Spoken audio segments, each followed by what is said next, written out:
it's a great thing to know with people, like in your relationships. Here's the key to a good relationship. It's not the only one, but watch your person carefully, carefully, carefully. And whenever they do something that you would like them to do more of, tell them that that was really good. And mean it. And it's not manipulative, because if it's manipulative it won't work. It's like you have to say, wow, I'm so glad you did that. And you have to be precise. Here's what you just did that I thought was great. And oh boy, that's so nice that you noticed. I can't believe that you noticed. It's like, you know, you do that 20 times and the person will be like the rat that's just pushing the lever for cocaine, you know. So, but no, I'm serious. Skinner established this. B.F. Skinner noticed this a long time ago. Reward is intensely useful in terms of modifying behavior, but the problem is that it's really hard to notice when things are going right, because you're kind of primed to notice when things are going wrong, and so you use threat and punishment more often as agents of shaping the people that you're around, because, you know, when everything's going right, it's like, what are you going to say? Everything's going right. It turns to zero. You just assume it, and that's not good. That's not good.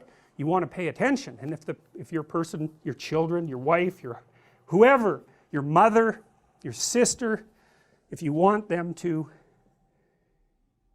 rectify your relationships with them, and I'm not saying to do this in a manipulative way, it won't work, but if they do something that's promoting harmony and peace and goodwill, it's like, attend to it, tell them that you noticed. It's like, it's so useful, and you have to get rid of your grudges and your resentment to do that, right? Because you don't, you're kind of mad at your sister, and then you notice she does something good, you think, there's no goddamn way I'm going to reward her for that, so you ignore her when she does something good. It's like, that's brilliant, that is, because then you've just punished her for doing what you want. And people do that with their kids all the time, you know, because they let the kids dominate them, then they get resentful, then the kid will run up to them to show them something that's kind of spectacular, and they're not happy. They're like, oh yeah, that's, you know, I'm working.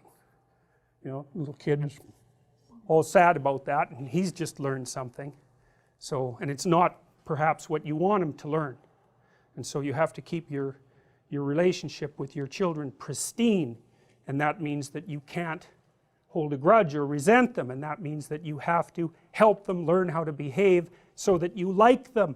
And that way, if you like them, and you're kind of sensible, and maybe your partner also likes them, so you know, you got a consensus going there, there's a reasonable possibility that other people will actually like them too, including other children, and then the world will open up to them.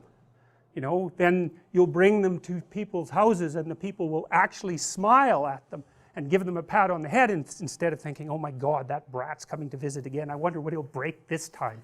You know, and that's just a horrible thing for your child to experience repetitively in situation after situation. All they learn is that adults have a false smile, but they're really lying all the time. God, it's like a bit of hell, and there's a lot of children who are trapped in that. It's really awful to see.